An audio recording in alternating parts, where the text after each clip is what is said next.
ఆధ్యాత్మిక లక్షణాలు అంటే ఏంటి?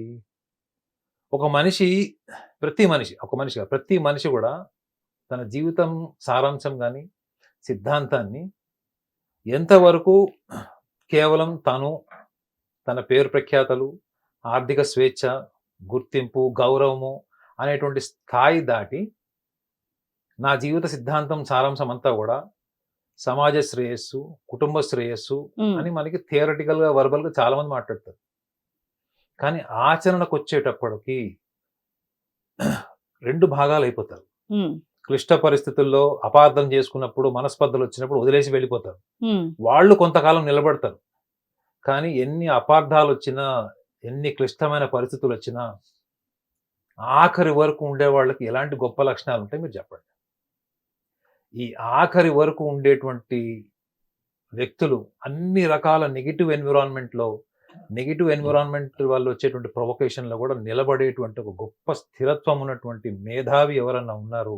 హ్మ్. ఒక చాణక్యుడు అంటే వృశ్చిక రాశి వాళ్ళు. అపర మేధావులు.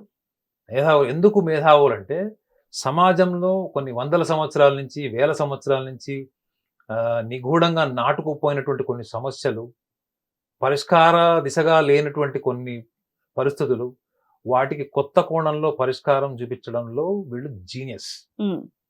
నేను జ్యోతిష శాస్త్రంలో ఎవరైనా ఇద్దరికి జీనియస్ అని పేరు ఒకవేళ టైటిల్ ఇయ్యాలంటే, హ్మ్. ఒకటి వృశ్చిక రాశి వాళ్ళకిస్తాను. హ్మ్. రెండోది ధనురాశి వాళ్ళకిస్తాను. ఓకే.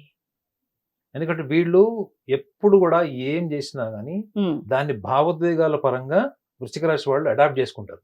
హుహు. ఆశయం కోసం చదివి మేధావులైన వాళ్ళు లేరు గాబట్టే సమాజంలో మేధావులు తక్కువున్నారు. ఓకే. కానీ లైఫ్‌లో ఎగ్జామ్స్‌లో ఫెయిల్ అయినా, ఇన్సల్ట్స్ ఉన్నా, అప్రిసియేషన్స్ ఉన్నా గాని, ఈ భావోద్వేగాల పరిపక్వత వల్ల జీవితాన్ని పరిశీలించే విధానం, ఆ విధానం నుంచి ఒక సిద్ధాంతం, లేకపోతే ఒక ఆలోచనా విధానం, కొత్త కోణంలో పరిష్కరించడం, దేన్నైనా విమర్శించగలరు, ఈక్వల్‌గా విమర్శ తీసుకోగలరు. వృశ్చిక రాశి వాళ్ళకున్నటువంటి గొప్ప లక్షణం ఏంటో తెలుసా? హ్మ్. వాళ్ళు చెడ్డ పేరును కూడా స్వీకరిస్తూ జీవితంలో ముందుకెళ్తారు మేడం. అబ్బో! ఒక్క వృశ్చిక రాశికి తప్ప మిగతా ఎవ్వరు కూడా అంత గట్స్ లేవు.